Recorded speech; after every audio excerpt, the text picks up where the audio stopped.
माहौल पूरा टाइट हो गलानी। केंद्र मंत्री धर्मेंद्र प्रधान इस्तीफा पर देश और राज्य पॉलिटिक्स रे पूरा निया लगी जाइछि। पीसीसी सभापति भक्तचरण दास सीधा कहिसंती जेन जी आंदोलन पर एबे बीजेपी रो काउंटडाउन स्टार्ट हो जाइछि। आउ सरकार रो पतन एबे पूरा कन्फर्म।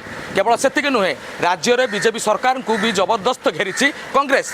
धर्मेंद्र प्रधान इस्तीफा देवा पर राज्य गणशिक्षा मंत्री नैतिकता दृष्टि तुरंत इस्तीफा दिंतु बोली डिमांड होईछि। सरकार को सीधा 7 दिन अल्टीमेट दिया जाइछि। जदि गणशिक्षा मंत्री इस्तीफा न दियंती तेबे पूरा ओडिशा बंद करा जिवो। आ सबुठारु बड़ कथा हेउछि राज्य रे एबे जेन जी आंदोलन स्टार्ट हेबेकु जाउछि, जहाकू कांग्रेस रो पूर्ण मात्रा रे सपोर्ट करियो बोली कहिछि। आंदोलनकारी युवक मानक पछरे पार्टी दृढ़ भाव में छिड़ा हेबो एवं यार सबु खर्च राज्य कांग्रेस बहन करिवो। बीजेपी रो एही यूथ एंटी पुलिस जोगु आज पॉलिटिकल गेम पूरा बदली जाइछि। तेणु आगामी 7 दिन में कौन हेबो नजर रखंतु, कारण गेम एबे आरंभ होइछि। राहुल आमर जन सांग पचारुछि ए टंका से माने कोठु आणुछंती, माने स्पेशल कांग्रेस माने